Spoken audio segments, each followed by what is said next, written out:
Are you worried about AI at all? No.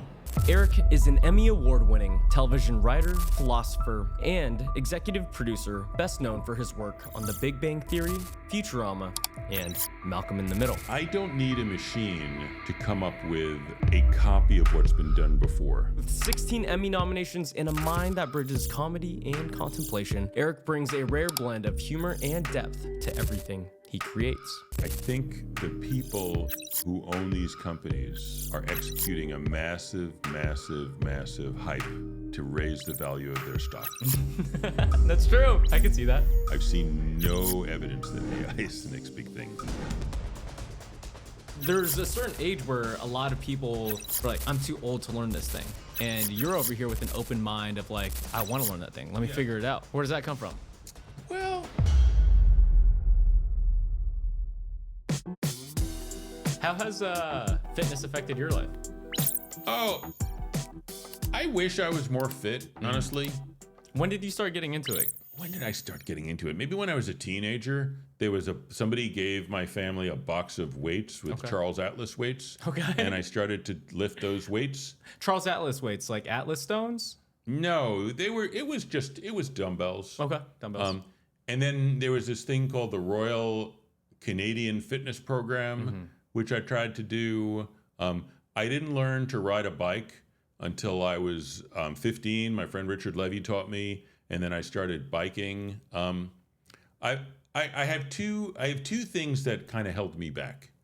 One of them is I have very poor depth perception, and most of the fitness when I was a kid involved playing ball with other kids, and I'm not very good at catching a ball. I mean, I'm actually poor at it. Yeah. And I'm also pretty flat-footed, so I'm not very good at running. So those were kind of two critical things that were hard. It took me quite a lot of time to realize, I can be fit, but I'm probably not going to be a runner or an outfielder. Like those are not, like my body has not really set me up to be terribly great at either of those things. In grad school, most of my fitness was about, in college, I did go to the weight room. I did try to study Shirinji Kempo, but I found it very challenging. I tried to study Kung Fu. Do you not think it's similar to learning philosophy? I guess it is, but the thing is, I come in very insecure and unconfident in the topic of fitness. Okay. So I tend to have the experience of walking into a room where people are like there's a sign which says, come here and study Shirinji Kempo, which I did. So I went and I tried to study Shirinji Kempo. And the very first thing people did was they did 20 push-ups on their palms. And then they did 20 push-ups like this. And then they did 20 push-ups on their fingers. And I couldn't do it. Yeah. So the experience of being in a group where I was the worst. It's a shitty feeling. It's a shitty feeling. I didn't enjoy it. And then they were doing their katas or whatever. And I couldn't do it like that. That'd probably be the same feeling as if I was in a room of all your philosophy colleagues, though. Possibly, yeah. And so it's never been a source of like comfort or confidence for me, but I still do it. And you know it's important. I know it's important.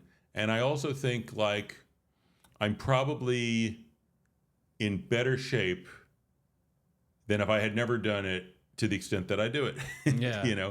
And who knows? I'm coming to the end of this like pretty heavy work period, and that's giving me a chance to be. You were busy for a long time. I was pretty busy for the last 5 months. It took a while to get you on here. The last 5 months, I was pretty busy. Yeah. So now I'm like, maybe I can start doing a little more cooking than none. Yeah. And that will help me get some control over my diet. And then I'm like, maybe I can pick up like a thing. And put some more time into that thing. Yeah. I took a singing lesson. Oh yeah. On Monday, and That's I really cool. liked it. But then I thought, okay, so I did that singing lesson. Maybe I need to like take like a wrestling lesson or like go to a weekly wrestling class. The one thing I love about you is like you love learning. Oh, I do. And there's a lot of people who are even younger than you or way older than you. A lot of people are younger than me. Yeah, that too. A lot of people younger, older, and they would never go to a singing lesson. Oh, is it true? I don't think my parents would ever go to a singing lesson. There's a certain age where a lot of people are like, I'm too old to learn this thing. And you're over here with an open mind of like, I want to learn that thing. Let me figure it out. Yeah. I think, where does that come from? Well, like, why did you want to take a singing lesson? I wanted to take a singing lesson because I wanted to get more in touch with my body. Okay. And singing is a physical thing, which I enjoy. Like, I enjoy using my voice. So I thought that will be an end. If I try to take a dance class, which I probably should do, I'm immediately going to face the fact that I just feel awkward and unconfident. And you didn't feel that way with singing, though? No, I feel pretty confident with singing. Really? Honestly. Okay. Yeah. So I was able to then look at a physical skill. What's the difference, though, between... doesn't absolutely terrify me. Yeah. Why is it less terrifying than dancing?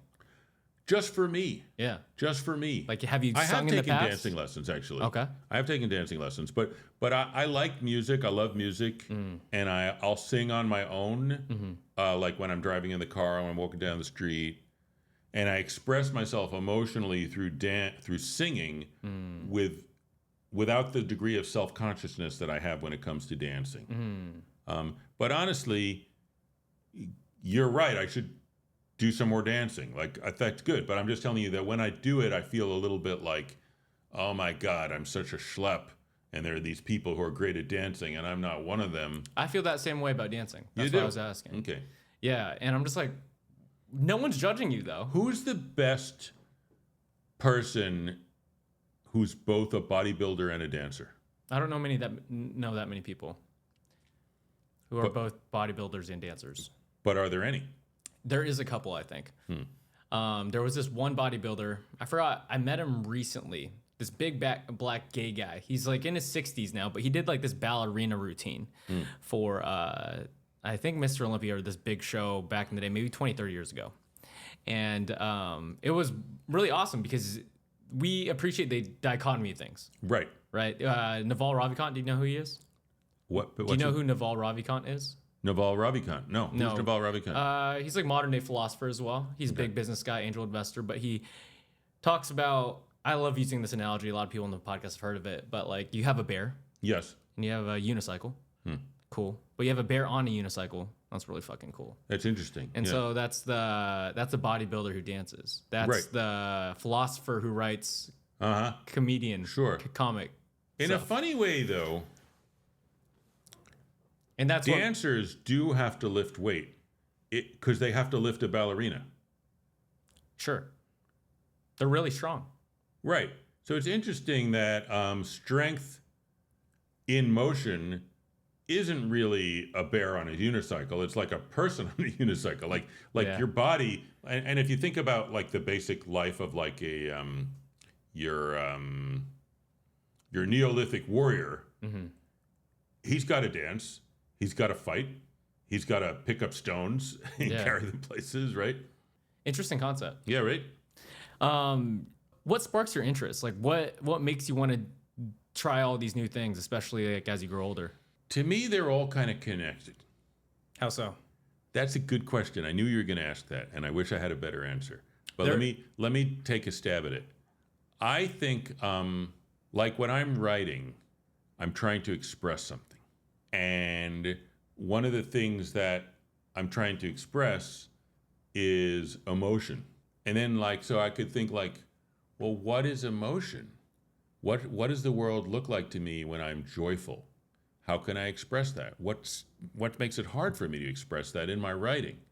And then I'm like, well, what about poetry? That's something I started to do a few years ago. That's expressing emotion, but it's really based on not just what the words mean, but how they sound. And structure and cadence, right? Yeah, how it all sounds. Yeah. Right?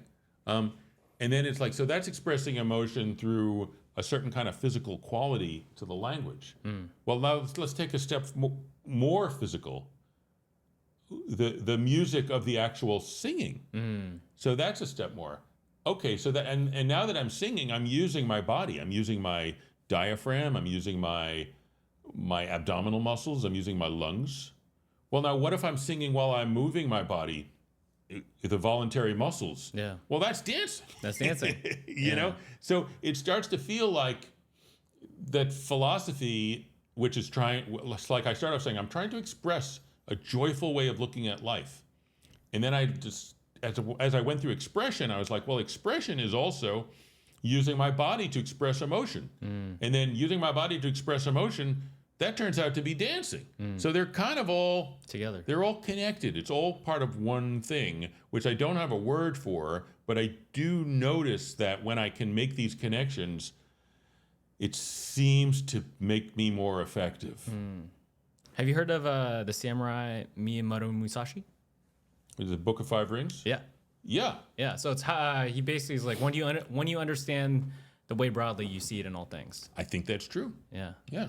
And do you feel like you're missing a void in the body movement or the vocal movement? Yeah. I feel that I tend to be a little alienated from my body. And then I want to address that. I want to address that. I think you're doing a great job. Thank you. Because there's so many people who, once they feel uncomfortable, they run away. Uncomfortable, run away. And like just seeing your fitness journey, like the times that we've worked together, you really focusing and like trying to figure it out. I'm trying to figure it out. Yeah. I'm not going to lie. It's always a little bit of a struggle because I'm like, I don't want to go and have to do split squats. I'd rather check my email. Yeah. You You'd rather check your email than do split squats? Yeah. Really? Yeah. Okay. But when I do it, I'm sort of like, I guess I'm glad I'm the kind of person who does do split squats. Yeah. Even though at the moment, there's a little bit of a voice in my head. You know, we're talking about protectors. Like, you're going to go there. They're not going to be good split squats. You know, you're not really making any progress. And just don't do it. Yeah. You know, but I don't listen to that voice because I think it's not actually serving me. It's not true either. I don't think it's true. Yeah. Yeah. I mean, it's hard for me to tell. I would like to, like when I look at my own body, I tend to look at the problems. Like when I'm looking at a script, I do have the ability to kind of be pretty objective about this is a problem. This is actually great. This is pretty good. This will get by.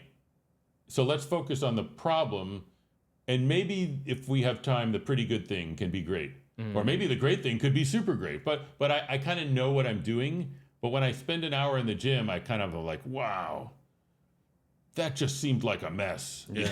you just had more I can't focus. You've also had way more practice with scripts than practices with your body. I have. Yeah. So just repetition, right? Yeah. And that's the other weird thing about the world of fitness is that I can talk to 10 different fitness people. They'll tell you different things. 10 wildly different things.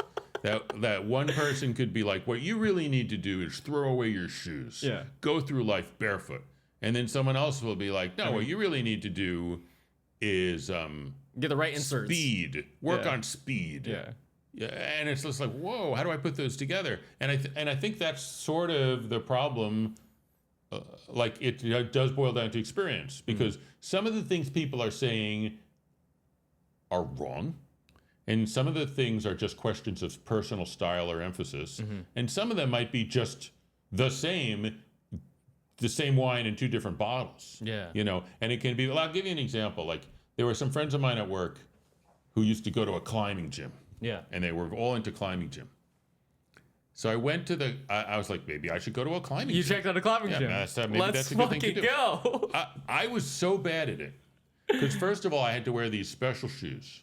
They're annoying. That were uncomfortable. Super. And then I went to the child wall. Okay. And then I went up one thing, and then a second thing, and then a third thing, and then I was just stuck. And I didn't know what to do. I couldn't do it. And then I dropped down. And I did that like 9 times. That's a lot. And then I went home, and I'm like, I think the climbing gym is not for me. Okay. You know, but I couldn't tell whether. But then if you talk to any kind of fitness person, like, oh, of course the climbing gym is for you. Yeah. You just need to work on this, this, and this, and maybe that's true. Maybe if I really was like, it wasn't for you because you did not like it. I really didn't like it, but part of the reason I didn't like it was I was really bad at it. There's that too. And yeah, what was another thing? Is like once I went to CrossFit. You went to CrossFit. Yeah, I went to CrossFit. Don't love CrossFit. I didn't love it. No, Yeah. because it started out with and of course I talked to them, and they're like Pentecostals. Like they think the only everyone should do CrossFit. 100%. And the solution to every problem Is more CrossFit. Yes. So I'm talking to this guy, and I'm like saying, look, I'm really not I don't have great cardio, and I've never been terribly comfortable with my body or with exercise. I'm not sure if CrossFit is for me. He says, of course it's for you. It's more for you than anybody. I'm like, okay, well, that's nice of you. Okay, so and so everybody's running, and I'm having trouble keeping up. And he says, don't worry about having trouble keeping up. What year is this? 2018. Okay. So I'm having trouble keeping up. And then we come in, and there's the workout of the day, and they're all busting through it. And like, I can't do them. Or I can do one like 3, and you're supposed to do 15. I'm going to do 3. And I'm like, hey, I can't do this. Don't worry about it. You do it at your own pace. And I'm like, okay, but I'm already tired from this run, which I couldn't do. And now there's this workout of the day, which I can't do. And there's this man telling me it doesn't matter that I can't do it. But is it really true that it doesn't matter that I can't do it? And then a guy comes in, and he stands on his head, and he does a series of push-ups while he's standing on his head. Yeah. And I'm like, I'm not going to do CrossFit. I don't want to. I don't think if I do it, and then I spoke to a friend of mine who was like a big, because I wasn't sure. I was like, but maybe I should force myself to do CrossFit. You don't want to get hurt, bro. What? You don't want to get hurt. Well, that's what a friend of mine said. He said, you're going to get hurt because CrossFit people are crazy, and they say that you'll never get hurt, but you do get hurt. Yeah, a lot of people get hurt. And then a good friend of mine met his wife in CrossFit Tokyo, and she became pregnant. And on the day she was going to deliver the baby, she sent a video of her doing kettlebell squats at the CrossFit gym. And I don't know what lesson I ought to draw from that, because I don't want to find the easiest thing in the world. I mean, I could also just, I could take a 2-pound dumbbell and just curl it while I watch TV. I don't think that'd be very beneficial. Yeah, no. So it's somewhere in between. Somewhere in between that. Somewhere in between, the golden mean. Do you have writer's block? Do you get writer's block? No, I'm against getting writer's block. Do you think writer's block's a real thing? Oh, of course. Okay. But you don't experience it? No. So if you don't experience it, why do you think it's a real thing? Oh, because the people who say they have it, I don't think they're lying. Why would they lie? I feel like it could be lack of focus. I feel like, I forgot who was it. I forgot which comedian said this, but I have a rule, this is his words, that I'm going to lock myself in a room and write. And even if I don't write anything, I can't do anything else but write. And eventually I write because that's the only thing I'm allowed to do. Right. I think writer's block is a form of debilitating self-criticism. Explain. I think what people find themselves doing is getting paralyzed by the fear that the thing they write will be bad. And I think that's what writer's block is, from what I've heard. And there's another book that has a solution to writer's block called The Artist's Way. Stephen King? No, he did write a book about writing, but this is much more practical than his book about writing. Okay. His was on writing. Yeah, on writing. The Artist's Way is really good. And it has various ways of dealing with paralyzing self-criticism.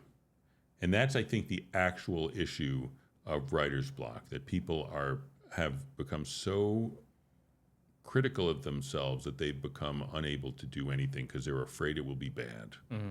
That's not just writing then, that's everything. They're afraid to dance because... Well, that's dancer's block. That's dancer's block. But we're talking about writing. Writer's block. Have you come up with any personal or original philosophical ideas based on your studies of philosophers? I'm working on something now. I think it might be original once I mean, it's funny because in a certain sense, nothing true is original. Nothing true is original. Yeah, because it's truth. Because it's and truth. it comes from truth. Like the person who said that Isn't there an origin of it somewhere though? Well, what I'm suggesting is that if you say that if you go north long enough, you'll come to snow. Mm-hmm. In a certain sense, this is an original idea if you're the first person who said it. But in another sense, it's not original because it's just true. It's been true this entire time. It's always been true. Yeah. That the North Pole is full of snow. Mm-hmm. You know, so I think I'm working on something, and I haven't yet put it into words, but it's a little bit like it has to do with the role of emotion and imagination in thinking, and I think it's interesting. I think there is a role of emotion and imagination in thinking, and that means there's a role of freedom in thinking, and I'm not prepared to say much more about that at press time, but I think it's true, and I think that feels good to me. And one of the things that interests me is that there are two. So people have a lot of different ideas about who or what God is, right? Mm-hmm. But basically, the philosophical definition of God is the thing that explains everything. God just is defined as the thing that explains everything. Mm-hmm. And there are two different positions in Jewish philosophy about God. But don't get hung up on the word God because it just means the thing that explains everything. One is that you can never imagine it. It's unimaginable. God. Because it has no parts. It's inherently simple. Mm. And the fact that it's inherently simple is another way of saying that it does not have a body, because bodies are made of parts. And that's a very strong position and has been held by some of the greatest philosophers of all time. That whatever the unexplained explainer is, whatever this God is, you cannot imagine it. It's completely simple, and it doesn't have a body because a body has parts. Mm-hmm. But then there's another tradition which says you can imagine it, and not only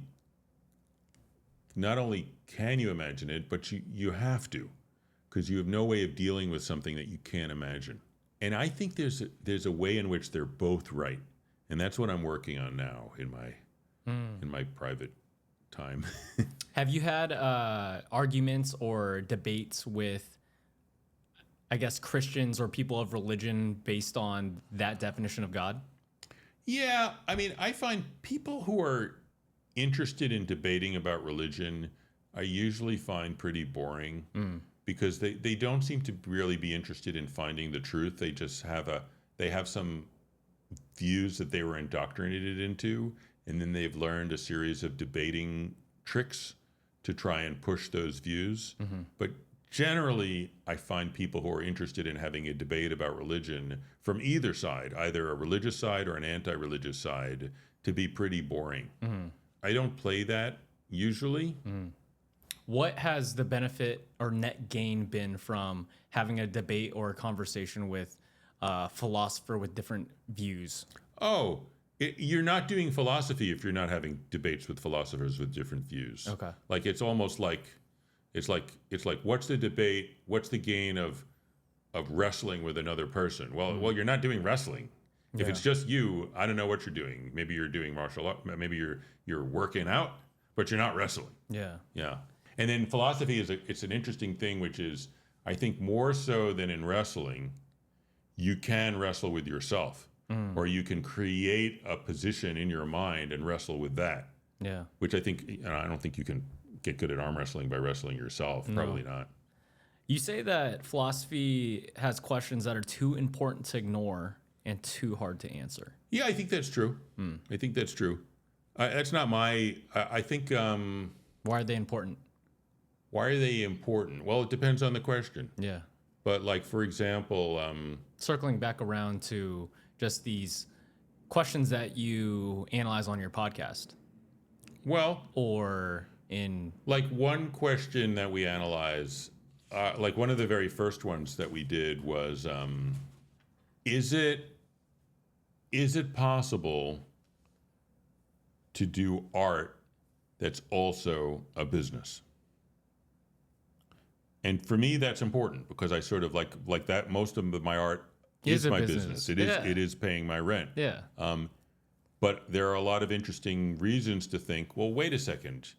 Are you writing that story because you believe it, or are you writing it because you think it'll sell? So that can be upsetting to me because I'm like, well, wait a second. Can both be true? I believe so, no? I think so, yeah. But how that is the case is it requires a little bit of thinking for me. Because then I'm like, well, part of what I need to do as an artist is to tell the truth. Like to portray human behavior. And Accurately. yeah. So what will that mean? So then I think, well, sometimes it'll mean that there are some jobs that I'll just refuse to take. Because I think that's also a privilege too. What? Isn't that a privilege as well? Well, yeah. I mean, like it could be that I might have to do things that I don't think are great in order to survive or to support my family. But then we could still say it's kind of too bad that I have to do that. You know what I mean? Yeah. So then you could say Eric was a good guy. He could have been a good artist, but ultimately he couldn't get a job being a good artist, so he had to get a job being a bad artist. And I guess he was a good guy. He took care of his family, but he never made any art that was worth anything because in the society that he lived, you couldn't do art that was worth anything and do it as a job. So unless you were born with a big trust fund, which I wasn't, you're never going to be able to do good art. Could you argue that's what you're doing right now in the sense of you're working for these networks or have worked with these networks and they expect a certain quality or a certain storyline that you need to meet as well as your puppet show? Yeah. Well, one thing I do is I kind of serve both masters. Yeah.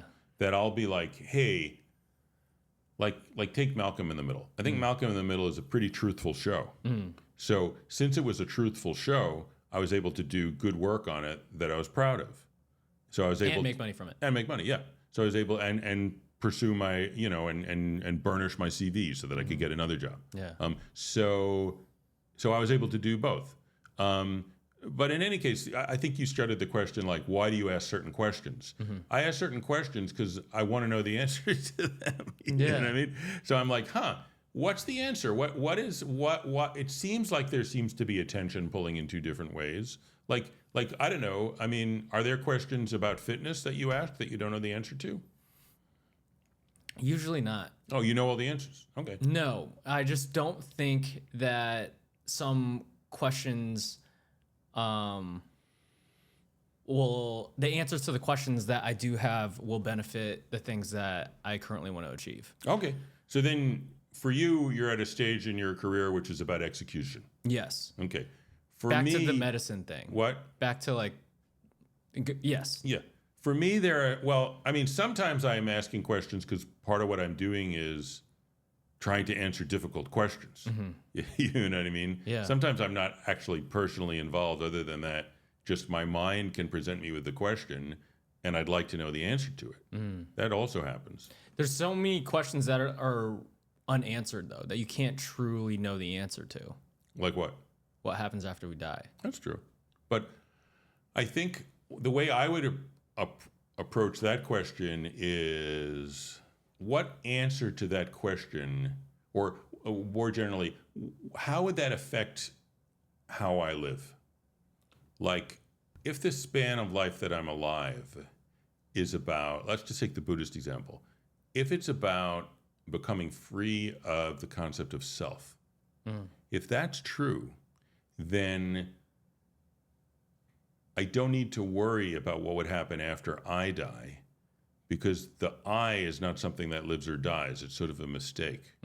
So then that would prompt me to have a reflection, which is like, what is most important is not something that's connected to my physical body. It's something that I sort of share with you, and I share with the sun and the moon and the geese flying across the sky. Being detached from that self. Yeah, or being attached to the whole world. Yeah. So that's something where, like, the question, what happens after I die, could kind of be a rim shot into something more interesting than just wondering about a question that I don't know the answer to. Yeah. Or you could answer it. Yeah. So there's this guy named Scott Galloway. Oh, I know him. I don't know him personally, but I know of him. And so he's an atheist. He Yes. explains that he's an atheist, and he believes that everything goes black and nothing happens after you die. And for his purpose of that, or the benefit that he gets from believing that way, is everything is important. That everything needs to be happening right now. Like nothing good's gonna happen when I'm gone. I'm gonna make everything happen right now. I'm gonna figure it out. I'm gonna figure out how to be the best dad for my kids, achieve the biggest goals, have the biggest life experiences, spend my money on the things that are important to me, and provide experiences for the people around me, because I only have one at bat and nothing else happens after this. And I find that a really cool perspective to have, and that serves him well, having that belief. It's interesting, though. I would ask him, why does he care about things that will happen in the lives of his children after his death? I don't know. I'm not him. I don't know. Yeah. Why would you ask that question? You could say that your life is the total of things that you care about, right? Mm-hmm. Now, he cares about things that are going to happen after the dissolution of his physical body. So in a weird way, he's projecting his care and his life into the future in a way that I think is a little bit inconsistent, because he also says that he thinks everything goes black and he needs to do everything while he's alive. Mm-hmm. But he doesn't want to do everything while he's alive, because he like for example, like let's say he's worked his whole life and he's made $1 million, and his doctor says, bad news, you're going to die, in the next 6 months. Now, he now has a choice. He can either spend the $1 million in the next 6 months or leave it for his kids or his charity, his cat hospital, or a fund to help prevent global warming or something like that. Mm-hmm. How does he decide? Because on the one hand, you feel like, oh, he only has 6 months. If he's going to be consistent, he should blow all the $1 million in the 6 months, because that's the end for him. Mm-hmm. But on the other hand, I would imagine he could say, no, I don't want to blow it all on a party, because I want to leave the money for the future. So somehow we're able to care about the future beyond the dissolution of our physical body. Because he knows that his kids are still going to be there. Well, why does he care? He's not going to be there. Because he cares about his kids. Why? Why does he care about events that are going to happen after his death? I don't know. I don't know. Yeah, that's an interesting thought process. But it's interesting that he does. Yeah. Yeah. Do you have a certain belief in a certain truth that you believe serves you in terms of a religious aspect, or is Buddhism like the main pillar that you try to live by, or? No, there's a poet. I don't know if you ever read him, Walt Whitman. Have you ever heard of him? Yeah. He's the closest to my personal belief. Mm. And I don't know how to say it better than he does, and I don't have his book in front of me, but it kind of has to do with the idea that there's a truth in every person, whether they're someone who sells handbags for a living, or a soldier, or a mother, and there's even a truth for every animal, gopher and tiger and fly, and every plant, and even things. And their truth is my truth. Like there's not a block between me and them. Like you and a tree. Yeah, me and a tree, or me and a Christian, or me and an atheist, or me and you, or me and Scott Galloway. Like there's not a block between me and the tree. So therefore, the truth of the tree is my truth, and my truth is the truth of the tree. Mm-hmm. I don't really understand what you're trying to say. Yeah, it's probably better to read it in Walt Whitman. Okay. But what I'm saying is, Like, what's the truth of the tree? And then what is the truth of you? And why are they the same? because they're not different. How so? Like, give me an example. Well, I mean, I think it's a little easier with a person than with a tree. Okay. So In terms of like understanding why my truth and their truth. I serve a purpose to my community, you serve a purpose to your community. The purposes aren't higher or greater. Yeah. Is that similar to what you're trying to say? I guess one thing is when I have a friend who's like he's a military man, and he lives his life trying to be the best possible soldier he can be. Still a military man. Well, in fact, he's not. But for the sake of argument, let's just say he is. Sure. And I get it. And when I understand him, I can understand the dimension of my soul that is a military man. Yeah. That would fight to protect the people I love and would fight to achieve the mission that I've been given by my superiors. And I have another friend who's she's a poet, and she writes poems all day long. And I'm a poet too. Like there's a dimension of me that wants to express things as purely, emotionally, honestly, and beautifully as I can. And I'm not different from my friend the soldier, and I'm not different from my friend the poet.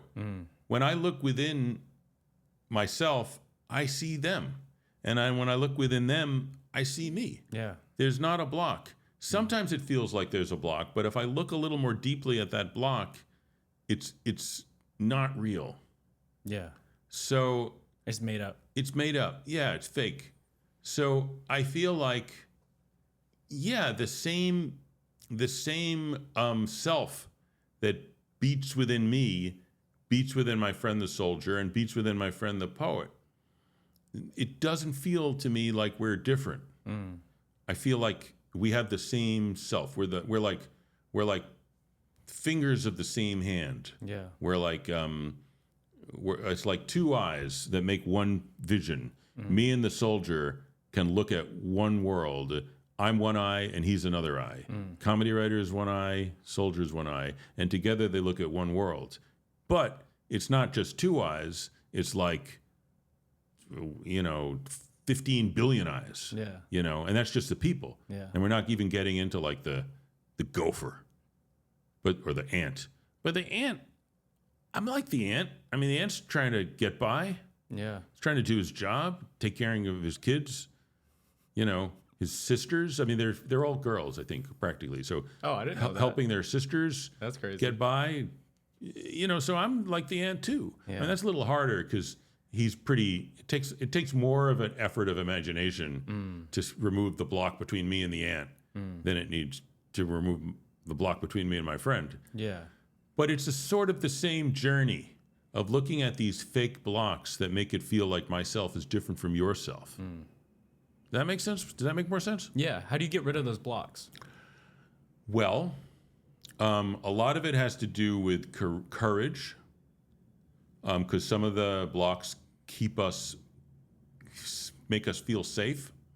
They make us feel we're better than the other person. You walk down the street and you see, wow, there's a guy living on the street, and that can be a frightening experience. Then you'll tend to automatically the reason he's living on the street and I'm not is he's worse than me. It's kind of a self-protection. So some degree of courage. I mean, I think some degree of a kind of like allow yourself to have fun. Yeah. Like allow yourself, like it's kind of fun to imagine what it would be like if I were a professional dancer. Yeah. Hunter does this with animals in the mountains. Oh yeah? So I asked him if he gets scared when he sees a mountain lion or a bear or this and that. And he's very calm when he sees any of these wildlife. And he knows that they share space and that they acknowledge each other. And without reacting or anything like that, he just lets them do their thing. They're the same, kind of. Yeah. That makes sense? Yeah. He's made of atoms. They're made of atoms. he evolved to like eat food.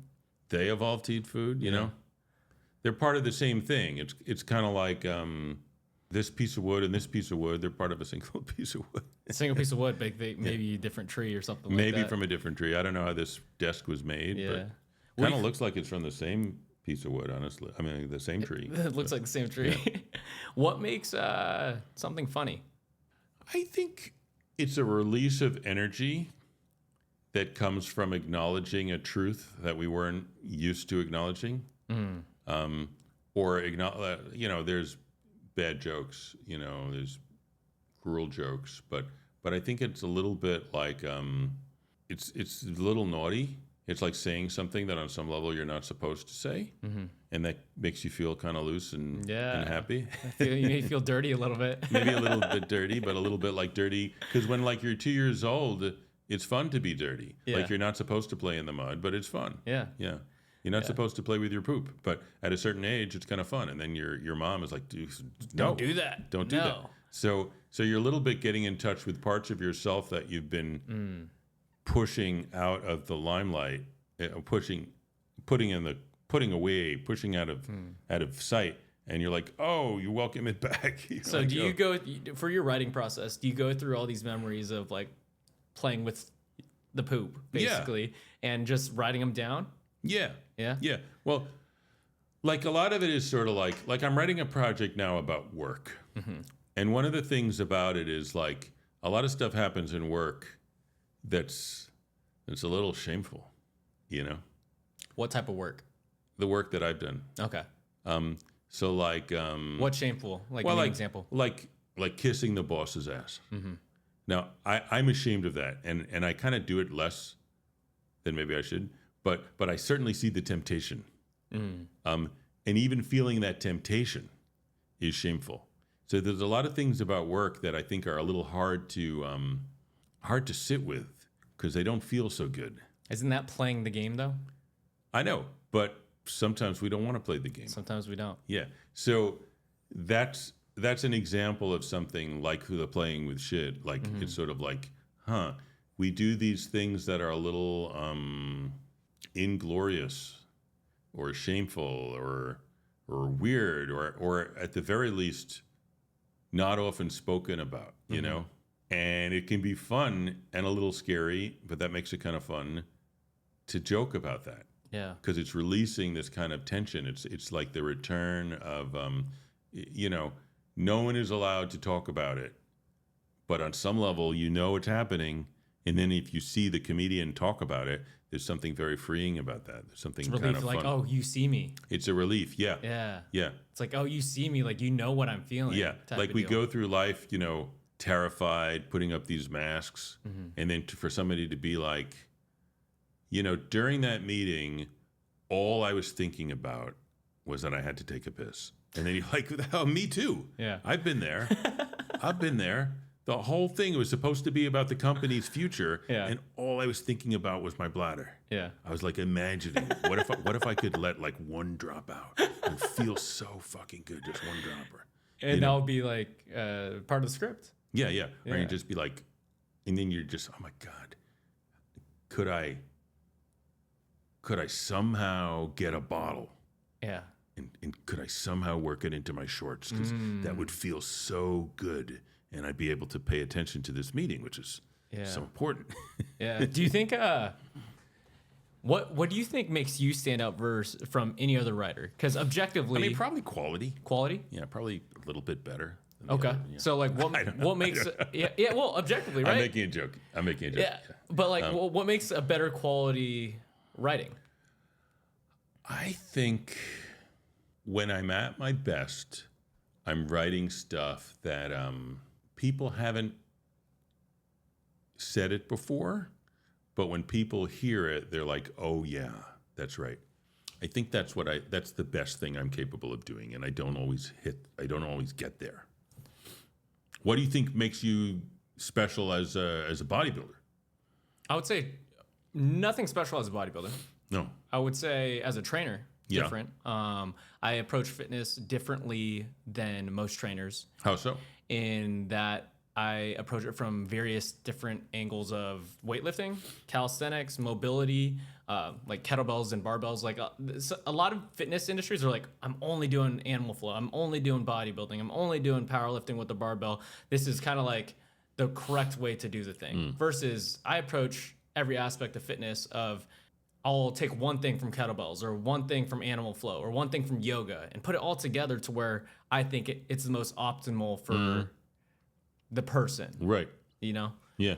That's what I find valuable for that. I think one thing I do is I'm kind of more emotional than a lot of your intellectual writers, and I'm more intellectual than a lot of your emotional writers, to be honest. You're more emotional than a lot of your intellectual writers. Yeah. And you're more intellectual than a lot of your intellectual writers. Yeah. Okay. Yeah. So just better on both ends. Well, it's more like I kind of push both further. Like beyond the surface. Yeah. Yeah. Yeah. Like deeply into it. Yeah. Okay. Yeah. How does one like break into those like deeper waters of intellect as well as emotion? Is that just from studying books? Is that from... No, it's really from applying it in real life. Okay. It's applying it in real life. I mean, really like looking at stuff like, so when I was around 9, I committed a theft. I was in a Syrian grocery store, and there was a big burlap sack full of walnuts. And I took one and I put it in my pocket. And for like 2 years after that, whenever I went to bed, I would feel terrible because I was so guilty that I was a thief. For 2 years? Yeah. That's a long time. It is a long time. So now I'll think, why do I feel bad about that? Do I still feel bad about that? Does it make sense for me to feel bad about that? And that kind of thought process and sort of emotional process is what's going to come out in my writing. Because if I'm ever creating a character, having gone through that is going to help me understand what it's like to be me and what it's like to be a person. So it's really a kind of, and then I'll even be like, wait a second, am I feeling guilty now because of something I did wrong? Or because I have a habit of self-attack, which goes back to that walnut, if not before. So trying to understand, who am I? How should I feel? How do I feel? If how I think I should feel and how I do feel are different, what's that about? What do I want to do about that? Where does it come from? All that thought process kind of is writing, Yeah. It's almost like... But putting it down on paper. Well, putting it down on paper, it doesn't... That's the last stage. That's like the end. That's like putting paint on the car. Like I'm building the car. In your head. Yeah. Do you take time to think about these things? Yeah. I mean, I'm always thinking about these things. Yeah. Do you set a separate time to just be like, I need to sit and think about this character or this story?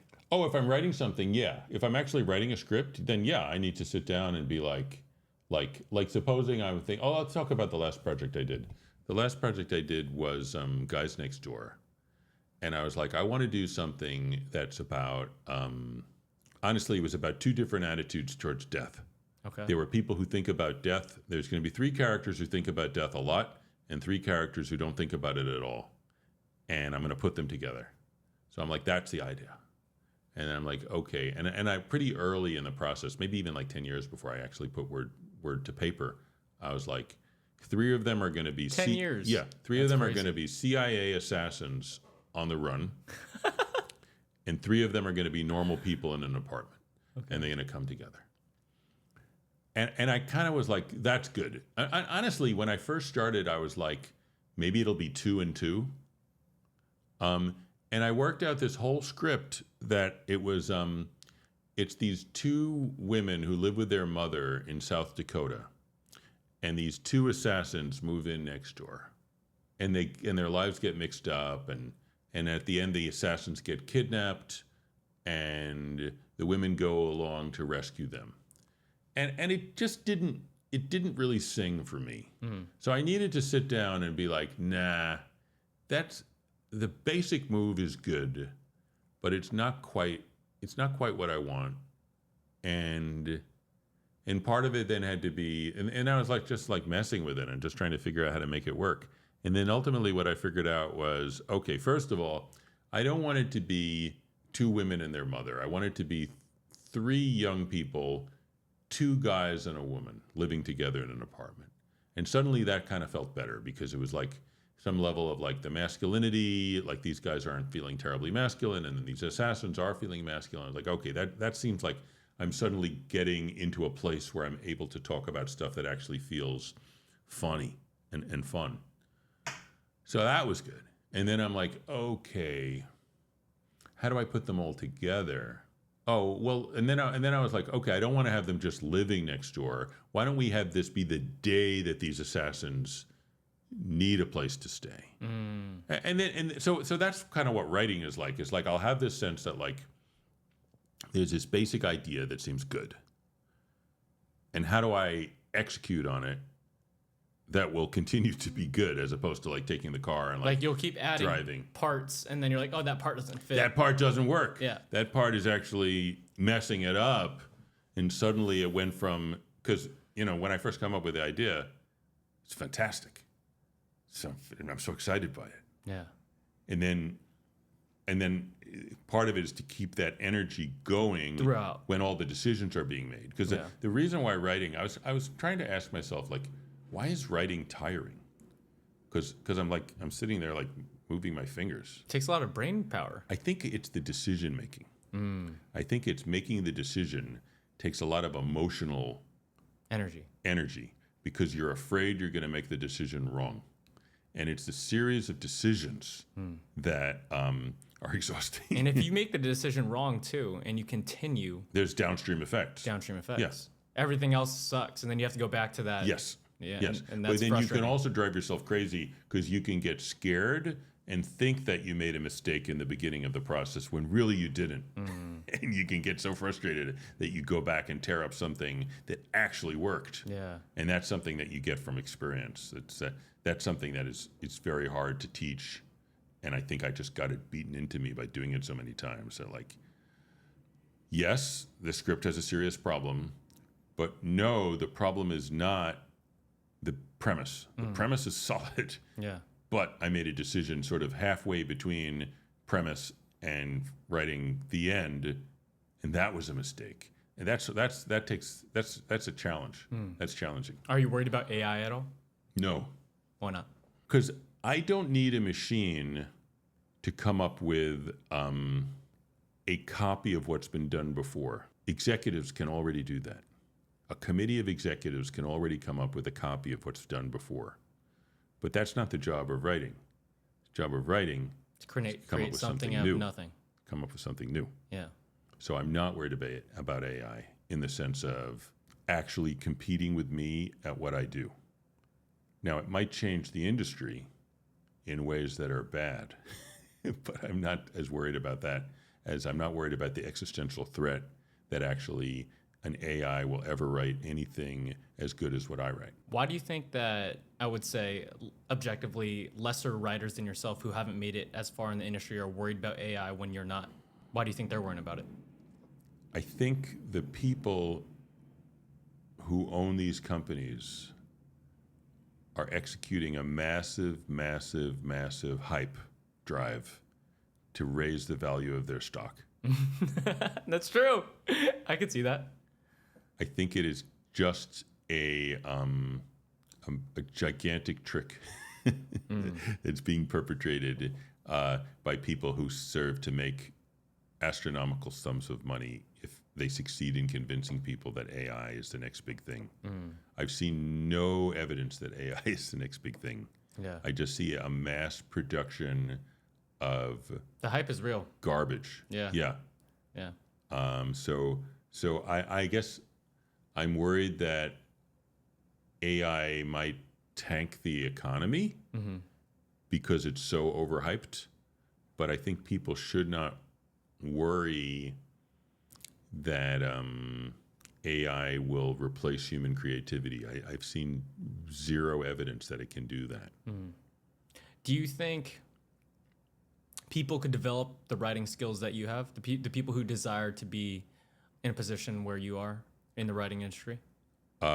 Some of them, for sure. Some of them will exceed my writing skills, or they will express their own personal lives, which are different from my life, and they'll write things that are amazing that I could never write because I'm a different person. And you didn't experience their experiences, and they haven't experienced yours. Exactly. Yeah. Like, people have had such different lives, and they've touched other people's lives. And if you're a sensitive person, when you touch someone else's life, you absorb their life into your own. So there's so many great writers out there who are certainly going to be better than me at being them, by definition. In terms of the pursuit of the career and pursuit of living life, I guess, to the fullest, to be able to tell certain stories, like, how do you find that balance of like, oh, I need to pay attention to my career and grow it and get in the right rooms and connect with the right people and do all that jazz, and versus I need to go experience and take the trip, do the thing that will, I don't know, you know what I'm saying? Well, I think there's a third thing which is more important than those first two things, which is being emotionally honest about your life and the lives of the people that you already know. And everybody already has enough material for 100 books already. If you actually think about your mother, think about your father, think about your first love affair, think about yourself. To be emotionally honest about that is more important, and to practice being emotionally honest about that is more important than having a new, quote unquote, new experience, because you just have the same experience in a different place, or connecting with people. So it's really, I think the two most important things are courageous emotional honesty and practice at craft. And those two things are much more important than the two things that you mentioned. That's interesting. That's interesting because you could tell the story of what's already going on right now. It doesn't need to be any direction. Right. Yeah. I mean, if you say, what's the first time as a young boy I was made to feel ashamed? If you can remember that and you can tell that story, that's the important work to do. You tell that story. But then there's also an aspect of craft, because you tell the story and you show it to somebody and they say, I don't understand why the mom was so mad at him about wearing that hat. And you're like, oh, I thought it was obvious. And like, it wasn't. I didn't understand. And you're like, it was obvious to me. And like, well, yeah, because you're you. I feel that way with fitness. How so? Do this movement. I don't know how to do this movement. Oh, okay. Let me explain how do you do this movement. Right. So yeah, so you can say that like, yeah, it's true. I've noticed that when it comes to fitness, there's some people who can't explain it because they're too good. Oh yeah. Yeah. They just do it. And like, I forget sometimes that a lot of people don't know a lot of movements. Right. And then I have to put my, I don't know, instructor glasses on and really dissect, okay, this is where the sensation is supposed to be feeling your foot or your bicep or whatever. Yeah, that's good. And there's an interesting story about Mozart. You know that guy, the greatest? Yeah, okay. He wrote Twinkle, Twinkle, Little Star when he was 5. So it was like very good. Brilliant. So there was a rich man, like a nobleman, who wanted to learn to play the piano, and he learned that Mozart was like in his town. It's in Austria, so he wanted to invite, and so somehow like Mozart agreed to be his piano teacher, and he's like, great. And so Mozart comes and says, "Oh, what kind of things do you like to play?" He says, "Well, honestly, I'd like to play this piece that you wrote." "Go ahead, play it." And then he starts to play it, and Mozart's like, "Do you want to hear how I would play it?" It's like, "Yeah."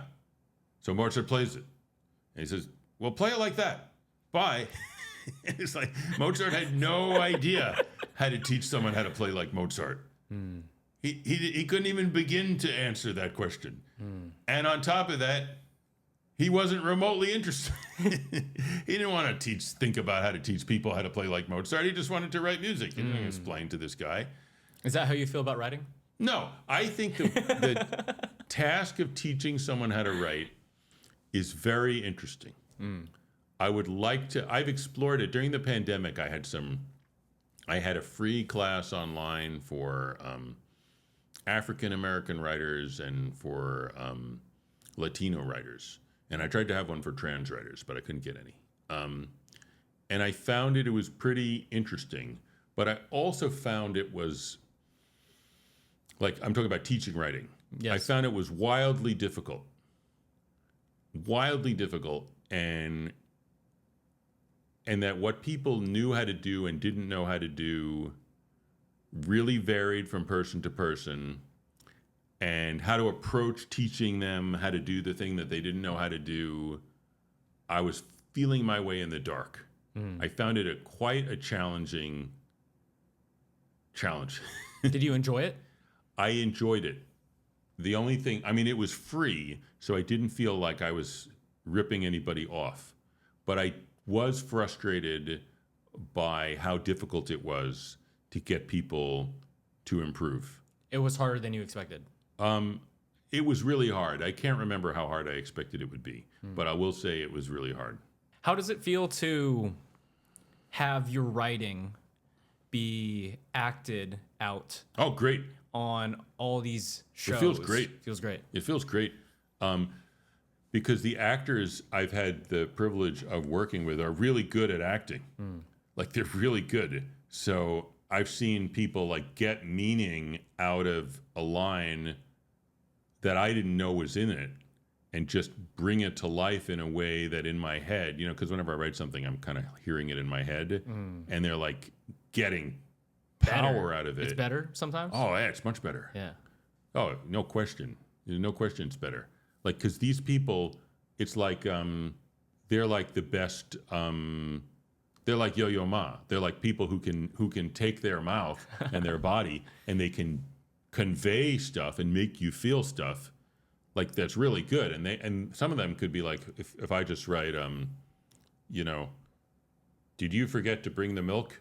They can get a laugh off of that. Like they're so good that they can find the emotional, like, muscles beneath frequency the skin. Yeah. Where do you find your actors? Oh, well, frequently I don't find them because I'm working for somebody else's show and they've cast it. They casted everybody. When I'm doing it, because you it's a produce lot a lot of going shows. to friends. You've produced shows before. I have. A lot of it is going to friends, people that I've worked with before, or people who are recommended by friends. And because very often I'm doing something low budget and I can't afford a casting director. If I can afford a casting director, then I try and find a good casting director. Yeah. Why does it need such a big team to make it happen properly? Well, is a lot of it unnecessary, or do you think every pawn on the chessboard is necessary? A lot of it is unnecessary. But some of it is helpful, but not strictly speaking necessary. Because I remember you like casting director. Yeah. I don't need a casting director if I can just contact people, and enough people that I know are interested in doing it. I don't need a casting director. But let's say I'm really busy, or let's say I don't want to make it limited to people who I've already worked with. Like, a really good casting director can really plus it. because like, let's say I just put an ad on the internet and I say, I'm looking for, a funny 30-year-old guy who can believably play a cop. So if I literally put that ad on the internet, I'd get 25,000 applicants. Well, I don't have time to listen to 25,000. Okay. So then what am I going to do? So maybe I'll just be like, I'll only take people with such and such a resume and cut it down to like 200 people. But even so, it's a pretty that's a lot. It's a pretty sizable amount of time, and a lot of things have to be done. If supposing the show's been ordered for 6 episodes, got to write those episodes, And then, why do you need a director? Could I direct it myself? Maybe I could, but then I'm going to be spending all my time on the set, and I'm not writing the next episodes. And maybe I can't do it as well as like a really good director, because a really good director has spent a lot of time learning how to visualize a story, learning how to communicate it effectively and efficiently to actors, learning how to block it, So director, good if you can have it. And then it's like, okay, who's going to write the music? I don't write music. And then you sort of be like, okay, if you're going to do it super low budget, you could say, well, the actors should just bring their own clothes. But then if you think about it like a really good costume designer, like Mary Quigley, she's going to say, oh, I want to think of particular signature costume choices for each character that will convey the character. And not just that, when you're flipping through the channels and you see those color choices, you'll know, oh, I'm looking at The Big Bang Theory, or oh, I'm looking at 2.5 Men. Now, I don't think about clothes a lot. It's probably not a shock to you. So you don't think about clothes on your characters at all? I don't think about clothes, period. Okay. So that means when I think about clothes on my characters... It's even less so. No, I can do a little bit more. Oh, okay. Because I'll be like, okay, this guy is very into appearances, so he's going to dress buttoned down. Sure. Okay, but because I don't think about clothes myself that much, my sense of what is buttoned down isn't going to be as sophisticated as... Like, do you ever follow Derek Guy? No. He's the menswear guy on the internet. He has a lot of funny things to say about menswear. So if he could be someone who could be like, if I say, I want to do a character who he's a Silicon Valley guy and he's trying to look really cool, but he grew up not knowing what it is to look cool. How would he dress? And he'll have something funny to say, well, here's something I've noticed. They tend to wear this. And that would be genius. And it's not something that I'm going to figure out, because I can come up with the character description. Here's a guy who's insecure about his appearance and is overcompensating. How is he going to dress in San Francisco in 2025? That question has an answer, but I'm not necessarily the guy who knows the answer. So do people have answers about like different time zones as well, like in the sense of, sorry, not time zones, but like historical time Absolutely. periods? Do you ever see the show Mad Men? Yes. So that's created by a very good writer named Matt Weiner. And he spent a lot of time thinking, so obviously these are guys who wear suits all the time. But then he's like, well, how do guys who wear suits all the time, what do their ties look like at the end of a long day's work? And he thinks about that stuff. I don't think about that stuff. But he's thinking about, like, if you want it to look like 1961, don't get a bunch of people who've never worn a suit in their lives or only wear it on a wedding, put them all in suits and point the camera at them. No, you need to figure out, how would people who wear suits all the time, how would they wear suits? Stuff like that. That's crazy. Right? That's super deep. Right? And all those small, tiny details affect the belief of the viewer. Yeah. I'm listening to a really good book about the Renaissance called Inventing the Renaissance. And she's talking about the Turkey was much richer than any of the countries in Western Europe. Okay. And the Sultan of Turkey, when he was riding on his horse on like a big occasion, the cloak that he was wearing and the helmet that he was wearing together cost, in our terms, $250 million. Okay. That's a lot. That's a lot. So if you're going to do something that takes place in the year 1450 and you're going to put a guy in a cloak, it's a $200 million cloak. I can't even imagine that. I can't imagine that. And I really wonder, how do you wear it? Like, do you wear it casually? Do you No try shot. and look like a statue? Yeah.